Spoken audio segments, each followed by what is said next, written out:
Yes. We're back. We're back. What episode is this? 4? Episode 4. Is 3. it episode? No, it's 4. Yeah, it's 4. It's 4. It's 3. Welcome back. Episode 4. Oh, this is episode 4. Yeah, Speakeasy Podcast. I'm Joey Sypher with my man JB. What's up, guys? And yeah, it's been a week since you guys seen us. All that crazy stuff went down. And we really don't have too much of an update for you guys. It's still, everything's kind of still standing. The city pulled our business license. And you did a pretty cool podcast with the Sun News, right? Yeah, I think that's going to be out in a couple of days, too, so that was pretty cool. Just got to share your perspective and your side of things. And, yeah, shout out to the Sun News for actually doing that and doing a yeah, podcast. Michael, right? Yeah. Michael McDermott. Thank you, man. Appreciate it. Yeah, we really do appreciate that. Yeah. And I know, if you guys have seen me in the last 2 years, I talk a lot about the Sun News, but kudos to them for pulling it together Yeah. when they see something's legit like that. Yeah, he's been pulling through, and he's a real good guy, and Yeah. he's done some really good articles. And he hasn't just sided with us. Me and him get into it. Yeah, no, he stays pretty neutral for the most part, but really neutral. his writing on everything's been on point, and he hasn't switched things around like a couple of his other people. And not that COVID. cartridge. Not COVID. COVID. Not COVID. Cannabis. Cannabis. Yeah. Crazy. So yeah, a couple other things in the news. Kind of some highlights that have been going on, and we're just gonna be talking to you guys about kind of our frequently asked questions that we've been getting asked, and just some general stuff, kind of for people starting in, this new industry, or trying to get out there, or trying to start your own business, or trying to get in on this cannabis boom, on what the major questions everybody's kind of been asking us. So we'll kind of go through that today. Yeah, there's been a couple. And yeah, so what do you think has been your biggest question that people have been asking you, or asking you pertaining to this? I guess the biggest question is how come more local businesses are not getting involved, and kind of the hardships of that. Yeah. Everybody's seen the news. You told me. You should actually go ahead and share that with everybody. You Yeah. told me the big news, and it was big to us because we like that place a lot. Yeah, a couple of the major, dispensaries out there, they're already selling, and it's pretty crazy. We have talked about that this is going to happen, but it's happening quicker than what we anticipated. And one of the big ones that we can share with you today, we heard it, and I think Albuquerque Journal put it out maybe. I think so. Everybody's pretty much put it out so far. And our green leaf sold to a company coming out of Colorado, so I think that's huge. Yeah. That's crazy. Our green leaf has been local out of here in New Mexico, and they've been getting established, and we really like them. We stopped by them a lot, and That's if we're gonna go to a dispensary, I think Yeah. RX is pretty much our I would say our go-to. yeah, our green leaf. Yeah. The customer service is always on point. The flower selection, my fiance likes the carts that we get from there.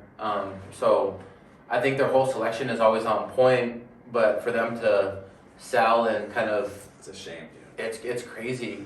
It's a shame. I mean, basically everybody's turning into how when we say support local and we go do Yeah. videos and stuff. If we were to do a video for Wendy's, I think we did do one. Yeah, wow. We got called sellouts, all that other stuff. But they hire local employees, but as a main point, most of the money leaves New Mexico, Sure. Las Cruces, Doña County, wherever they're located. And so that's the same thing that's happening to RX. But I think it's at the point now where there's 80% Yeah. of the businesses Yeah. right now that have got a licensure and can sell in the state of New Mexico are now from out of state companies. Yeah, Which that's crazy. If you go back to, I don't even want to make it political, so all the Cheeto fingers and the Fords out there, saving on this one. MLG, one of the main things that she said she wanted to get this passed was to help local business, local entrepreneurs, and everybody get established. And I think that's the main thing that a lot of states wanted to do. Right. But New Mexico made it They made it difficult. Yeah, it's not, and really not the state of New Mexico to get licensed, but the state of New Mexico made it available for the med facilities like Ultra Health, Yeah. RX Greenleaf, Sandia, all these other Pure Life, all these other places to make it where they can just basically sell off their licensing. Yeah. And so these other states, like Colorado, for example, and shout out to some of our people in Colorado. We have facilities out there as well. But Colorado, a bunch of the farmers and growers that have overproduced have said, let's take that extra income, let's go buy out a legacy license here in New Mexico. They're going to sell it for pennies on the dollar because they don't really know what the benefit of being recreational is yet. Yeah. So if someone comes in with $1 million ticket, everybody's like, oh, okay. Yeah. Not understanding they're going to do half of that in the first month of being open, possibly. And I think the way they set it up and they have it structured is for these existing medical establishments to get the early jump on the boom, right?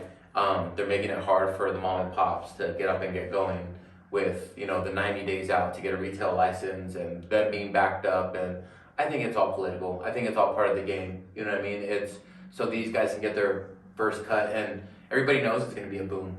Everybody knows it's going to be long lines out the door, and they're going to make their $500,000 within that first month and a half. You know what I mean? Right. And so we all know the ultras and the Pure Life, they already pay taxes to the state of New Mexico, so they're just ensuring that. I think, and that's my kind of perspective and kind of like how I've seen everything play out, and like the county's getting real strict with the local like producers and trying to get up and going. You know what I mean? And I mean, I don't think anybody could say that opinion is not really based on what's happening. Yeah. The first licenses that went out were legacy licenses to medical cannabis business owners, which is fine. They're already established. They're going to be able to apply. They're going to be able to get it, but not speeding up the process for the rest of the people to get it. They already have farms. They already have products to sell. They already have everything. If you get your rec license, let's say in the next 30 days, or the next 30 days you apply, and for some reason you get it, which you're not going to if you apply in the next 30 days. Not for a time being, right. Not till the end of the year. So you were to get your license, or let's just say this. A lot of our clients ask this, they got their license last month. Right? And they have no idea what producers in New Mexico are even established or set up yet where they can purchase the product. Yeah. And so our clients, even the ones that are established and the ones that we've helped get established, they're still calling us, hey, where are we going to find our product at? If they didn't have us that knew these farms that were already involved in the medical industry, they would have nowhere to turn to. And so, again, thousands of dollars lost. SOL, they'd be shit out of luck. Yeah. You know what I mean? And to try to get into the system and BioTrax and everything, like that's, nobody knows what's going on because like we have clients that have gotten their license, have access to BioTrax, but can't log in and can't. And the tech company gives us an email like, well, we'll get to it. It's a real basic technical support email. We have one of our companies that hasn't gone. They've gotten their license, but they haven't gotten their username and password from BioTrack, and it's a completely separate company from the state. So everybody calling the state about it, just stop. They can't help you. But where they're going to get their product in, how they're going to input it into the system. It's just going to be crazy. And from an operations standpoint for you, because you have to handle operations for a lot of these companies, and getting these established and the handbooks and everything. Shit show. Yeah, these people still got to get their employees. Yeah, they got to get them trained. They got to get through the proper classes that the state is going to mandate. We got to get hold training classes and get those handbooks out, get those training manuals out, get those job descriptions out. Some of these companies that we're working with still need to outfit their stores. They're looking for investors. They're looking for investors that can help get them and get going, but no investor wants to invest in them without having that piece of paper saying that they have their license. So it's this like gray area a lot of our clients are sitting in, kind of like, okay, we're just waiting for the state. And then you call the state and it's like, oh, we're just waiting for DPS.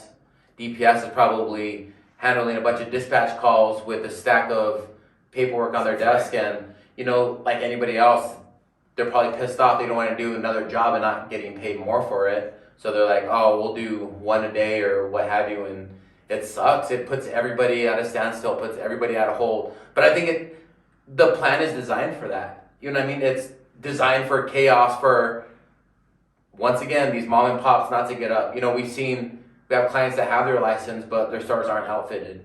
We have stores that are outfitted and ready to go, but they can't get their license. You know what I mean? So I think it's just set up for that hysteria, like that confusion, that mayhem. It's set up for failure. Yeah, it's really what it's set up for, and I don't think they did it on purpose. I just don't think they paid attention. No, or maybe there's not enough manpower. Maybe there's not enough resources, manpower. or. But if you, I hate naming businesses on here because they don't know if we're talking bad about them or anything. But think of any business in your mind that generates, I don't know, let's just keep low estimate numbers, generates $3,000 in revenue a day here in Las Cruces. I would think that could be considered a medium-sized business here in Las Cruces. Sure. Not even really maybe a restaurant. Yeah. You know? So if they're a restaurant's a great example. So if they're doing $3,000 a day, and they've been established for a year and a half, go and ask them right now if from square one, nothing, no fryer in the back, no people trained, no waiters, no waitresses, no chefs, no anything. If you took everything away from them, started them again at zero, and said, could you set this up in a month and a half? They'd be like, come on, dude. That's not possible. I mean, we've done it. Yeah. We've done it in places where we've outfitted them, but it's a you shit show. You already knew the program. Even with the program, and even with it being so cookie cuttered, and you know exactly what you're going to do, it's still just cut and play. It's a shit show. Yeah. It's an entire shit show. I've been in restaurants where we opened up in the month and a half and tried training, doing callbacks, employees, and trying to get them hired, and that whole onboarding process with everything, and then trying to do like a maybe like a family night or like a mock night, you know, like a run through night. Absolute shit show. Trying to get your vendors in, trying to get those contracts in. Like you just said something too. Let me segue into this. Now think of that whole shit show process, and let me take Cisco and everybody that you already know you could call and establish, and throw that out the window. Yeah, because you don't have a merchant account, and you still have to find vendors. Yeah, you got to find vendors. You got to find product. Yeah, you don't have a merchant account. You know what I mean? Like you can't. You're literally at a standstill until they give you that piece of paper with that license and say, okay, go, because then you can make all the calls. You can call Bloom. You can call whoever you need to call and get the products in the stores. And that's crazy.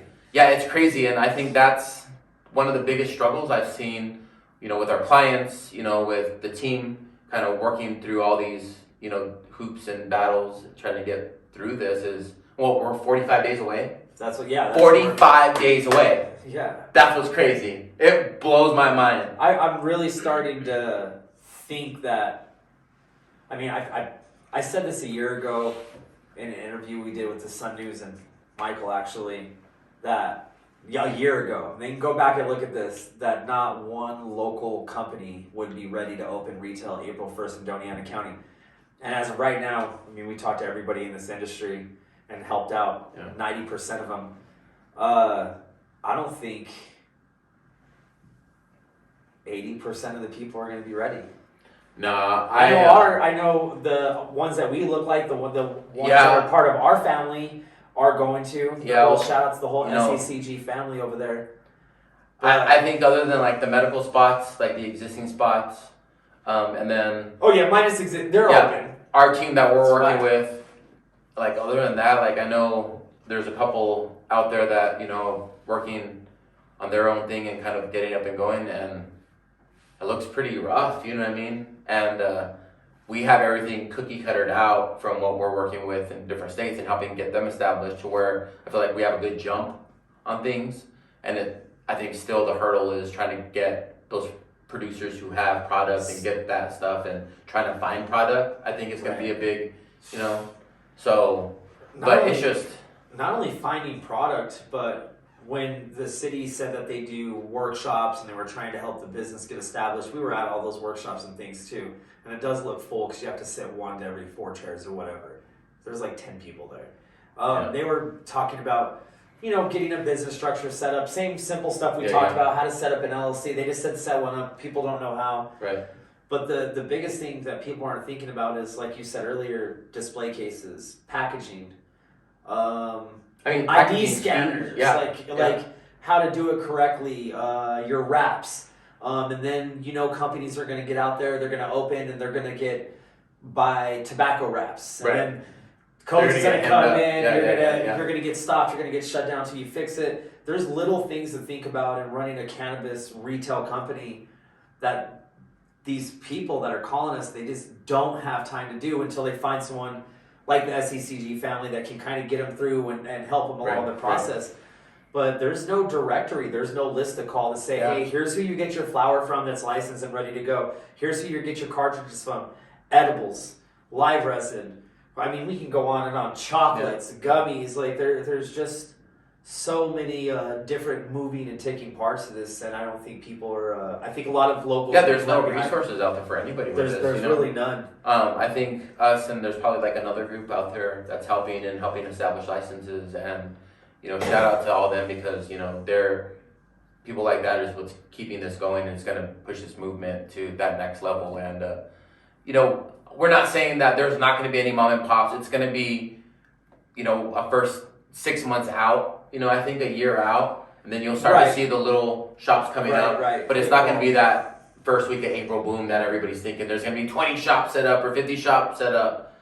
There's going to be 2. Yeah, I mean, other than the med spots already hitting. Yeah, besides the med. Maybe 2, 3. And then going back to like the med, we've been in a lot of states where it's gone rec. Right. Oklahoma, Colorado. We've been a part of this. We've been a part of this business. What a lot of people don't think is April 1st. That's the end of people buying cannabis from a dealer on a street corner or something like that. But what's going to happen is all these bad actor shops in the med facility, like the Ultra Health and stuff like that, they sell moldy weed and things. Yeah. People are going to go for their first rec experience to that spot, try to buy their medicine. They're going to get turned away from ever going to a rec facility, and they're going to walk out and they're going to call their dealer and go, I need to pick up flower from you because it's better than the shops. And that's what's going to happen. It's going to turn everybody off, and then it's going to ruin it for the mom and pop shops coming in 6 months later because the normal customer had a bad experience. And they're going to stop. It's crazy. When you can make grandma's enchiladas at home, why are you going to go to a corporate Mexican restaurant? Yeah. So, there's going to be some crazy things happening, and everybody out there who's watching this and excited for the movement. We're not trying to get anybody down, but just be patient with everybody. Be patient with the shops you go into. Right. It's going to be hectic. Lines are going to be long. Product might be sold out. That's going to happen. Yeah. So just expect it. Roll with it. Vibe high. Don't get down. Support local. Yeah. Support local. April 1st. Support local. Ultra Health doesn't need your business. They sell moldy weed. They're horrible, horrible, bad actors. Go support a local shop. Support someone from Doñana County. Yeah. On our upcoming podcast, we'll let you know who got their license, where they're going to get set up at. Support those guys first. Yeah. And again, bear with them. Just like the restaurant industry, like we've talked about in podcasts. It's going to be crazy. Like tip your bud tenders. You know what I mean? Tip the team. Smile at them. You know what I mean? Just give them a chance. Yeah, it's going to be hectic on all parts. So not just you standing out on line, it's gonna be hectic for those bud tenders, going through everybody and dealing with all those faces, and just be patient, And then for the people that want to get involved in the cannabis business, reach out, find help locally, keep it local, don't sell out, give it a chance, and you can literally go from being an overnight entrepreneur to a 6-figure-a-year business if you set it up correctly. So reach out for help from people that have done it before. Yeah. Don't get discouraged. It can happen. Get it set up. Think big. Hire local. We don't want to see 40 shops here with 20 employees bringing in millions of dollars. There's enough for everybody to go around. There really is. Reach out. Yeah. I mean, that's the main thing. Just reach out. Yeah, I think so. There's been a lot of questions, and just small things come up. So just if you have anything in mind, just reach out, and we can probably help out and set you in the right direction. Yeah, we can definitely point you in the right direction, or at least go over at least licensing with you, so you know what you're looking for, what you need to have. You might be able to apply for a recreational license right now and didn't even know about it. Yeah. And so people out there scare people with cost on per page of paperwork and all this other stuff. It's not that difficult. It's not that hard if you know how to do it. So call somebody up and ask them. Yeah. I think some of the common things on there were like, what is an equity statement? You know what I mean? If you can kind of give us a rundown on something like that. Yeah, so well, when people see that, like even at first when we first saw it, if we didn't know that they were going to ask that in New York, didn't in Oklahoma, didn't.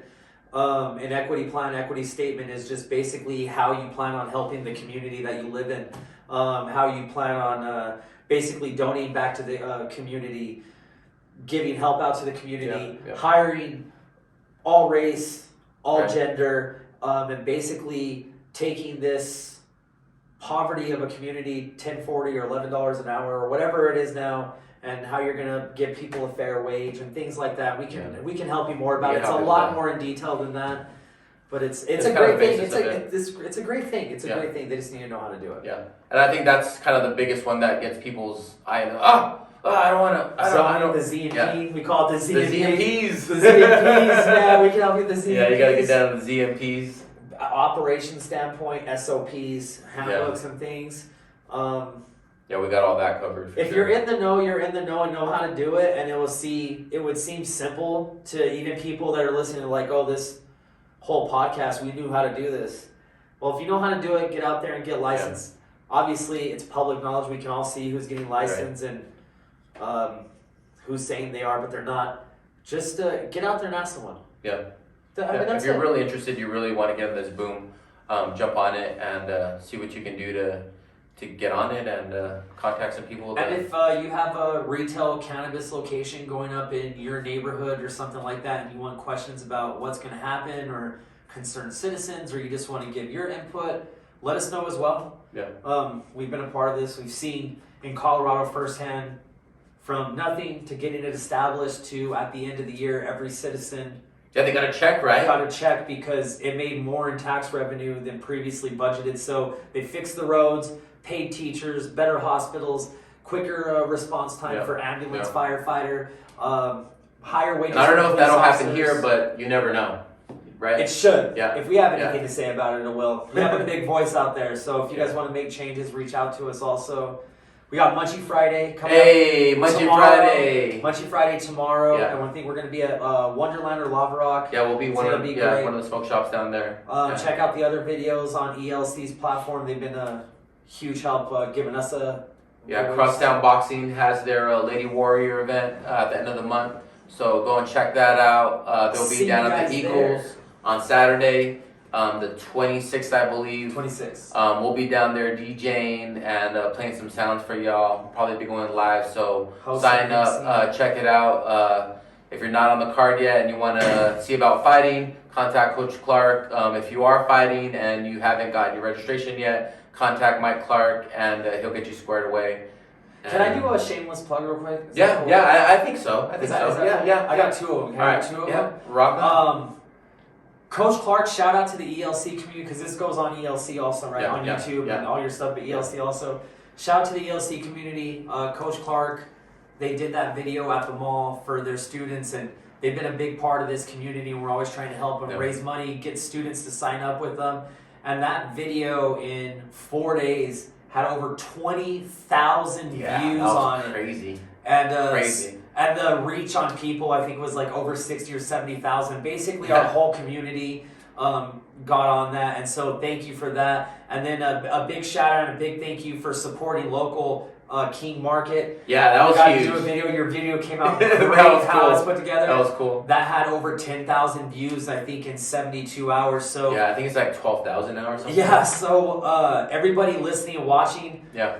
Thank you for supporting local. Yeah, Thank you for sharing our videos. And if you're a business out there, the stats don't lie, the figures don't lie. Hit up ELC. If you're a local business, let's get you out there. Let's get you to the people and generate those views for you. That's basically it. That's my shameless plug. We're almost at 45,000 subscribers. Yeah, we're pretty over close. 47,000 followers. And we get over 6 million views a month. Yeah. So even if you you don't eat, I don't know, awesome food at King Market, or you know someone that does. Yeah. Even if you're not kosher or halal, you're like, oh, I just want to go try it, stop by, Some share really it. cool stuff down there. Really cool stuff. We see a lot of people just going, hey, we don't really feel like going and painting, but we'll share this for you. Or, hey, we already had that yesterday, but we're gonna share this video and say Right, how much we right. liked it too. So everybody, it's a whole community Yeah, thanks, of guys. We 45,000 appreciate it. strong. So yeah, that's my shameless plug. Check out ELC. Right on, everybody. Well, that's it for today. I'm Joey Sypher, JB, and we'll see you next time. Later.